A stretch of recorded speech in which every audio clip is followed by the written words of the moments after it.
అయితే వైట్లా టు కాకినాడ అయితే water metro మీద ఎక్స్పీరియన్స్ చేయడానికి అయితే వెళ్తున్నాం. ఇది వైట్లా మెట్రో పక్కన వైట్లా హబ్ ఉంటుంది. సో ఆ పక్కనే ఉంది అనమాట water metro entrance. So Christmas season, Christmas time కాబట్టి ఫుల్ గా డెకర్ అయితే చేశారు.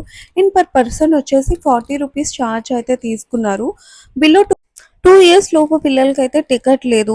బట్ అబౌవ్ 2 ఇయర్స్ వాళ్ళకి కూడా ఫుల్ ఛార్జ్ చేశారు. 2 ఇయర్స్ బేబీకి టికెట్ అనేది అయితే వేస్ట్ అని అనిపించింది.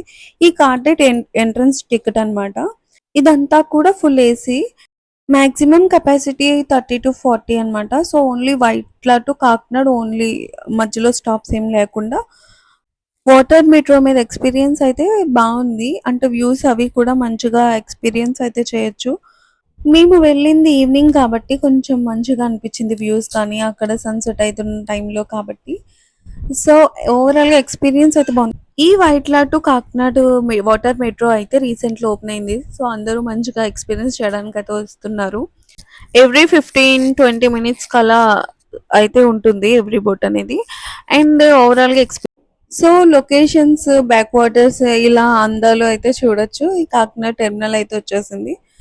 సో మనం కాకినాడలో అయితే చూడడానికి అయితే ఏం అక్కడ ప్లేసెస్ అయితే ఏం లేవు. సో చూడాలి అనుకుంటే ఐటీ పార్క్ అలా ఉన్నదంట. ఏం లేదు నన్ను అడిగితే, జస్ట్ ఎక్స్పీరియన్స్ కి వెళ్ళడమే తప్ప అవతల సైడ్ కాకినాడ సైడ్ అయితే మనం చూడడానికి ఏం లేవు. దీని టైమింగ్స్ మళ్ళీ నైట్ అయితే 7:30తో క్లోజ్ అన్నమాట.